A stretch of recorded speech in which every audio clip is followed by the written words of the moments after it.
முக்கூடல் தாமிரபரணி ஆற்றில் குளிக்கச் சென்ற 5 பேர் ஆற்றில் மூழ்கிய நிலையில் 3 பேர் மீட்கப்பட்டிருக்கின்றனர். ஒரு சிறுமி பலியாகியிருக்கிறார். மற்றொருவரை தேடும் பணி தீவிரப்படுத்தப்பட்டிருக்கிறது. இது தொடர்பான கூடுதல் விவரங்களை வழங்க இணைகிறார் எமது செய்தியாளர் கண்ணன். கண்ணன், வணக்கம். தற்பொழுது மற்றொரு சிறுமியை தேடும் பணிகள் எந்த அளவில் இருக்கிறது? எத்தனை பேர் இந்த பணியில் ஈடுபட்டிருக்காங்க?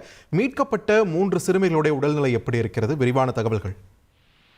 வணக்கம். தூத்துக்குடி மாவட்டத்தைச் சேர்ந்த நாக அர்ஜுனன் மகள் வைஷ்ணவி, ஐயப்பன் மகள் மாரி அனுஷா உள்பட சுமார் 15க்கும் மேற்பட்டோர் குடும்பத்துடன் முக்கூடல் அருகே வேளார்குளம் பகுதியில் உள்ள நண்பர் வீட்டிற்கு இந்த பொங்கல் தொடர் விடுமுறை ஒட்டி வந்துள்ளனர்.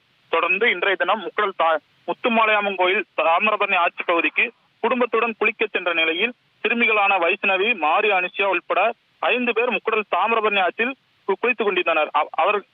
அவர்களது குடும்பத்தினர் கரையில் இருந்த நிலையில் திடீரென ஆட்சி நீரானது அந்த 5 பேரையும் இழுத்து சென்றதாக கூறப்படுகிறது.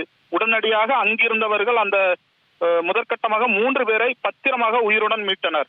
மேலும் அந்த சிறுமிகளான வைஷ்ணவி மற்றும் மாரி அனுஷியா ஆற்றில் மூழ்கி மாயமானார்கள். தொடர்ந்து இது குறித்து தகவல் அறிந்த சேரன்மதவி தீயணைப்பு துறையினர் சுமார் 15க்கும் மேற்பட்டோர் முக்கூடல் பகுதி தன்னார்வலருடன் இணைந்து இருவரையும் தேடும் பணியில் தீவிரமாக ஈடுபட்டு வந்தனர். இதில் முதற்கட்டமாக தற்போது 15 வயதுடைய வைஷ்ணவி என்ற சிறுமியை தீயணைப்பு துறையினர் அப்பகுதி இளைஞர்கள் உதவியுடன் சடலமாக மீட்டுள்ளனர். மேலும் மற்றொரு சிறுமியை தொடர்ந்து தேடி வருகின்றனர்.